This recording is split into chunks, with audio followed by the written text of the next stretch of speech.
Adoniram Judson, o missionário pioneiro da Birmânia, 1788-1850.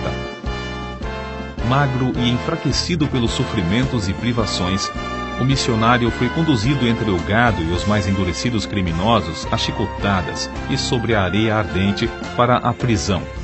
Sua esposa conseguiu entregar-lhe um travesseiro para que pudesse dormir melhor no duro solo do cárcere.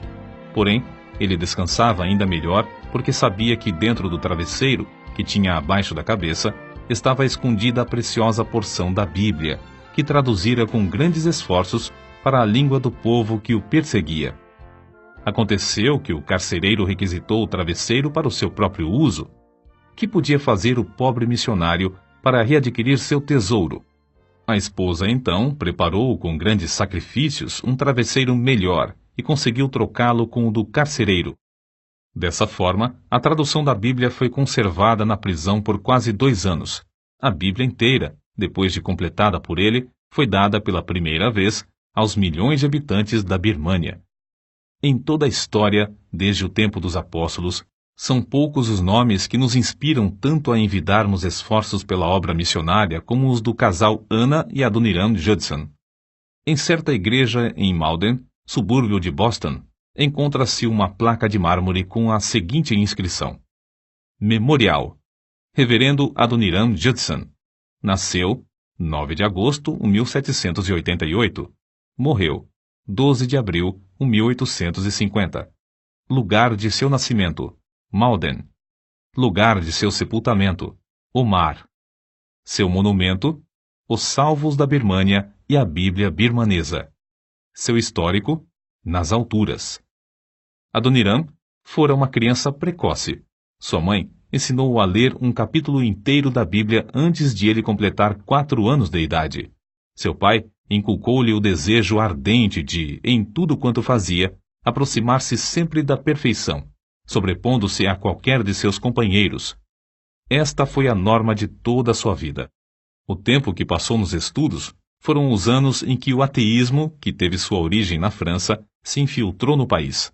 O gozo de seus pais, ao saberem que o filho ganhara o primeiro lugar na sua classe, transformou-se em tristeza quando ele os informou de que não mais acreditava na existência de Deus.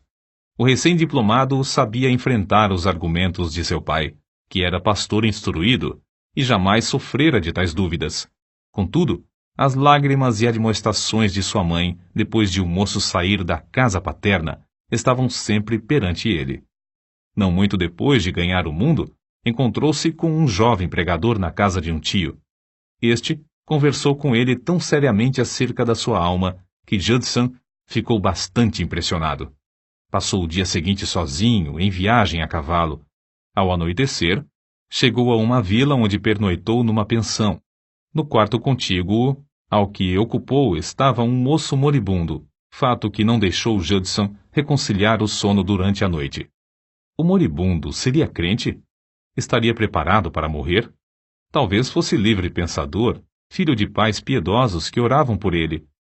O que também o perturbava era a lembrança dos seus companheiros, os alunos agnósticos do colégio de Providence. Como se envergonharia se os amigos colegas, especialmente o sagaz compadre Ernesto, soubessem o que agora sentia em seu coração. Ao amanhecer o dia, disseram-lhe que o moço morrera. Em resposta à sua pergunta, foi informado de que o falecido era um dos melhores alunos do colégio de Providence, cujo nome era Ernesto. Judson, ao saber da morte de seu companheiro ateu, ficou estupefato. Sem saber como, estava viajando de volta à sua casa. Daí em diante, desapareceram todas as suas dúvidas acerca de Deus e da Bíblia. Soavam-lhe constantemente aos ouvidos as palavras: morto, perdido, perdido. Não muito depois desse acontecimento, dedicou-se solenemente a Deus e começou a pregar. Que a sua consagração era profunda e completa, ficou provado pela maneira como se aplicou à obra de Deus. Nesse tempo, Judson escreveu à noiva: em tudo o que faço, pergunto a mim mesmo: isto agradará ao Senhor? Hoje alcancei maior grau do gozo de Deus, tenho sentido grande alegria perante o seu trono. É assim que Judson nos conta a sua chamada para o serviço missionário. Foi quando andava num lugar solitário, na floresta, meditando e orando sobre o assunto e quase resolvido abandonar a ideia, que me foi dada a ordem: ide por todo o mundo e pregai o evangelho a toda a criatura. Este assunto foi-me apresentado tão claramente e com tanta força que resolvi obedecer, apesar dos obstáculos que se apresentaram diante de mim. Judson, com 4 dos seus colegas, reuniram-se junto a um montão de feno para orar e ali solenemente dedicar perante Deus suas vidas e levar o evangelho aos confins da terra. Não havia qualquer junta de missões para os enviar. Contudo, Deus honrou a dedicação dos moços, tocando nos corações dos crentes para suprirem o dinheiro. Judson foi chamado então a ocupar um lugar no corpo docente da Universidade de Brown, mas recusou o convite. Depois, foi chamado a pastorear uma das maiores igrejas da América do Norte. Este convite também foi rejeitado. Foi grande o desapontamento de seu pai e o choro de sua mãe e irmã ao saberem que Judson se oferecera para a obra de Deus no estrangeiro, onde nunca fora proclamado o Evangelho. A esposa de Judson mostrou ainda mais heroísmo porque era a primeira mulher que sairia dos Estados Unidos como missionária. Com a idade de 16 anos, teve a sua primeira experiência religiosa. Vivia tão entregue à vaidade que seus conhecidos receavam o castigo repentino de Deus sobre ela. Então, em certo domingo, enquanto se preparava para o culto, ficou profundamente comovida com as palavras: aquela que vive nos prazeres, apesar de viver, está morta. Acerca da sua vida transformada, escreveu-lhe ela mais tarde: eu desfrutava dia após dia a doce comunhão com o bendito Deus. No coração, sentia o amor que me ligava aos crentes de todas as denominações. Achei as sagradas escrituras doces ao paladar. Senti tão grande sede de conhecer as coisas religiosas que, frequentemente, passava quase noites inteiras lendo. Todo o ardor que mostrara na vida mundana, agora o sentia na obra de Cristo. Por alguns anos, antes de aceitar a chamada missionária, era professora e se esforçava em ganhar os alunos para Cristo. Adoniram, depois de despedir-se de seus pais para iniciar sua viagem à Índia, foi acompanhado até Boston por seu irmão, Jonathan, moço ainda não salvo. No caminho, os dois apearam dos seus cavalos, entraram na floresta e lá, de joelhos, Adoniram rogou a Deus que salvasse seu irmão. 4 dias depois, os dois se separaram para não se verem mais neste mundo. Alguns anos mais tarde, entretanto, Adoniram teve notícias de que seu irmão recebera também a herança no reino de Deus. Judson e sua esposa embarcaram para a Índia em 1812, passando 4 meses a bordo do navio. Aproveitando essa oportunidade para estudar, os dois chegaram a compreender que o batismo bíblico é por imersão, e não por aspersão, como a sua igreja o praticava. Não considerando a oposição de seus muitos conhecidos, nem o sustento que deles recebiam, não vacilaram em informar-lhes acerca do resultado de seus estudos, e decidiram batizar-se por imersão no porto de desembarque, em Calcutá. Expulsos logo dessa cidade por causa da situação política, fugiram de país em país. Por fim, 17 longos meses depois de partirem da América, chegaram a Rangoon, na Birmânia. Judson estava quase exausto por causa dos horrores que sofrera a bordo. Sua esposa estava tão perto da morte que não mais podia caminhar, sendo levada para a terra em uma padiola. O império da Birmânia de então era mais bárbaro e de língua e costumes mais estranhos do que qualquer outro país que os Judson tinham visto. Ao desembarcarem os dois, em resposta às orações feitas durante as longas vigílias da noite, foram sustentados por uma fé invencível e pelo amor divino que os levava a sacrificar tudo para que a gloriosa luz do Evangelho raiasse também nas almas dos habitantes desse país. Agora, um século depois, podemos ver como o mestre dirigia seus servos, fechando algumas portas durante a prolongada viagem para que não fossem aos lugares que esperavam e desejavam ir. Hoje, pode-se ver claramente que Rangoon, o porto principal da Birmânia, era justamente o ponto mais estratégico para iniciar a ofensiva da Igreja de Cristo contra o paganismo no continente asiático. No difícil estudo do idioma birmanês, foi necessário fazer o seu próprio dicionário e gramática. Passaram-se 5 anos e meio antes de fazerem o primeiro culto para o povo. No mesmo ano, batizaram o primeiro convertido, apesar de cientes da ordem do rei, de que ninguém podia mudar de crença sem ser condenado à morte. Ao sair da sua terra para ser missionário, Judson levava uma soma considerável de dinheiro. Essa quantia ele a ganhara de seu emprego, e parte recebeu-a de ofertas de parentes e amigos.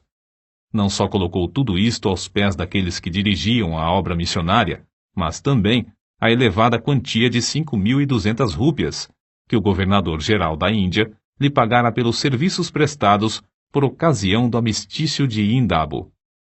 Recusou o emprego de intérprete do governo com salário elevado, escolhendo antes sofrer as maiores privações e o opróbrio, a fim de ganhar as almas dos pobres birmaneses para Cristo. Durante 11 meses esteve preso em Ava, naquele tempo, a capital da Birmânia. Passou alguns dias com mais 60 outros sentenciados à morte, encerrado em um edifício sem janelas, escuro, abafado e imundo em extremo. Passava o dia com os pés e mãos no tronco.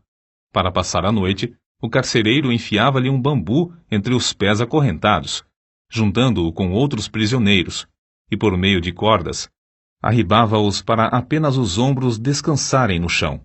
Além desse sofrimento, tinha de ouvir constantemente gemidos misturados com o falar torpe dos mais endurecidos criminosos da Birmânia. Vendo outros prisioneiros arrastados para fora para morrer às mãos do carrasco, Judson podia dizer: cada dia morro. As 5 cadeias de ferro pesavam-lhe tanto que o missionário levou as marcas das algemas no corpo até a morte. Certamente, ele não teria resistido se a sua fiel esposa não tivesse conseguido permissão do carcereiro para, no escuro da noite, levar-lhe comida e consolá-lo com palavras de esperança. Um dia, porém, ela não apareceu. Essa ausência durou 20 longos dias. Ao reaparecer, trazia nos braços uma criancinha recém-nascida. Judson, uma vez liberto da prisão, apressou-se o mais possível a chegar a casa, mas tinha as pernas estropiadas pelo longo tempo que passara no cárcere. Fazia muitos dias que não recebia notícias de sua querida Ana. Ela ainda vivia? Por fim, encontrou-a, ainda viva, mas com febre e próximo da morte. Dessa vez, ela ainda se levantou, mas antes de completar 14 anos na Birmânia, faleceu. Comove a alma ler a dedicação de Anna Judson ao marido, e a parte que desempenhou na obra de Deus e em casa, até o dia da sua morte. Alguns meses depois da morte da esposa de Judson, a sua filha também morreu. Durante os 6 longos anos que se seguiram, ele trabalhou sozinho, casando-se então com Sarah, a viúva de outro missionário. A nova esposa mostrou-se tão dedicada ao marido como a primeira. Judson perseverou durante 20 anos para completar a maior contribuição que se podia fazer à Birmânia, a tradução da Bíblia inteira na própria língua do povo. Depois de trabalhar constantemente no campo estrangeiro durante 32 anos, para salvar a vida da segunda esposa, embarcou com ela e 3 dos filhos de volta à América, sua terra natal. Porém, em vez de obter melhoras da doença que sofria, como se esperava, morreu durante a viagem, sendo enterrada em Santa Helena, onde o navio aportou. Quem poderá descrever o que Judson sentiu ao desembarcar nos Estados Unidos 45 dias depois da morte da sua querida esposa? Ele, que estivera ausente durante tantos anos da sua terra, sentia-se agora perturbado acerca da hospedagem nas cidades de seu país. Surpreendeu-se, depois de desembarcar, ao verificar que todas as casas se abriam para recebê-lo. Seu nome tornara-se conhecido de todos. Grandes multidões afluíam para ouvi-lo pregar. Porém, depois de passar 32 anos ausente na Birmânia, naturalmente, sentia-se como se estivesse entre estrangeiros, e não queria levantar-se diante do público para falar na língua materna. Também sofria dos pulmões e era necessário que outrem repetisse para o povo o que ele apenas podia dizer balbuciando. Conta-se que, certo dia, num trem, entrou um vendedor de jornais. Judson aceitou um e, distraído, começou a lê-lo. O passageiro ao lado chamou a atenção dele, dizendo que o rapaz ainda esperava o níquel pelo jornal. Olhando para o vendedor, pediu desculpas, pois pensara que oferecessem o jornal de graça, visto que ele estava acostumado a distribuir muita literatura na Birmânia sem cobrar um centavo durante muitos anos. Passara apenas 8 meses entre seus patrícios, quando se casou de novo e embarcou pela segunda vez para a Birmânia. Continuou a sua obra naquele país sem cansar, até alcançar a idade de 61 anos. Judson foi então chamado a estar com seu mestre enquanto viajava longe da família. Conforme o seu desejo, foi sepultado em alto mar. Adoniram Judson costumava passar muito tempo orando de madrugada e de noite. Disse que gozava da mais íntima comunhão com Deus enquanto caminhava apressadamente. Os filhos, ao ouvirem seus passos firmes e resolutos dentro do quarto, sabiam que seu pai estava levando suas orações ao trono da graça. Seu conselho era: planeja os teus negócios, se for possível, para passares 2 a 3 horas todos os dias, não só em adoração a Deus, mas orando em secreto. Sua esposa conta que durante a sua última doença, antes de falecer, ela leu para ele a notícia de certo jornal acerca da conversão de alguns judeus na Palestina, justamente onde Judson queria trabalhar antes de ir à Birmânia. Esses judeus, depois de lerem a história dos sofrimentos de Judson na prisão de Ava, foram inspirados a pedir também um missionário. E assim, iniciou-se uma grande obra entre eles. Ao ouvir isto, os olhos de Judson se encheram de lágrimas. Tendo o semblante solene e a glória dos céus estampada no rosto, tomou a mão de sua esposa, dizendo: Querida, isto me espanta. Não compreendo. Refiro-me à notícia que leste. Nunca orei sinceramente por uma coisa sem a receber. Recebia apesar de demorada, de alguma maneira, e talvez numa forma que não esperava, mas recebi. Contudo, sobre este assunto eu tinha tão pouca fé. Que Deus me perdoe, e enquanto na sua graça quiser me usar como seu instrumento, limpe toda a incredulidade de meu coração. Nesta história, nota-se outro fato glorioso. Deus não só concede frutos pelos esforços dos seus servos, mas também pelos seus sofrimentos. Por muitos anos, até pouco antes da sua morte, Judson considerava os longos meses de horrores da prisão em Ava como inteiramente perdidos à obra missionária. No começo do trabalho na Birmânia, Judson concebeu a ideia de evangelizar, por fim, todo o país. A sua maior esperança era ver durante a sua vida uma igreja de 100 birmaneses salvos, e a Bíblia impressa na língua desse país. No ano da sua morte, porém, havia 63 igrejas e mais de 7.000 batizados, sendo os trabalhos dirigidos por 163 missionários, pastores e auxiliares. As horas que passou diariamente, suplicando ao Deus que dá mais do que tudo quanto pedimos ou pensamos, não foram perdidas. Durante os últimos dias da sua vida, fazia menção, muitas vezes, do amor de Cristo. Com os olhos iluminados e as lágrimas correndo-lhe pelas faces, exclamava: Oh, o amor de Cristo! O maravilhoso amor de Cristo! A bendita obra do amor de Cristo! Certa ocasião ele disse: Tive tais visões do amor condescendente de Cristo e da glória do céu, que, creio, quase nunca são concedidas aos homens. Oh, o amor de Cristo! É o mistério da inspiração da vida e a fonte da felicidade nos céus. Oh, o amor de Jesus! Não podemos compreender agora, mas quão grande será em toda a eternidade. Acrescentamos a seguir o último parágrafo da biografia de Adoniram Judson, escrita por um dos seus filhos. Quem pode lê-lo sem sentir o Espírito Santo o animar a tomar parte ativa e definitiva em levar o Evangelho a um dos muitos lugares carentes da Palavra de Deus? Até aquele dia, quando todo joelho se dobrará perante o Senhor Jesus e os corações crentes serão movidos aos maiores esforços pela lembrança de Anna Judson, enterrada debaixo do Opiá, na Birmânia, de Sarah Judson, cujo corpo descansa na ilha pedregosa de Santa Helena, e de Adoniram Judson, sepultado nas águas do Oceano Índico. A antiga Birmânia, país do sudoeste asiático, passou a ser chamada Myanmar a partir de 1989. O piá é o nome de uma árvore da Birmânia.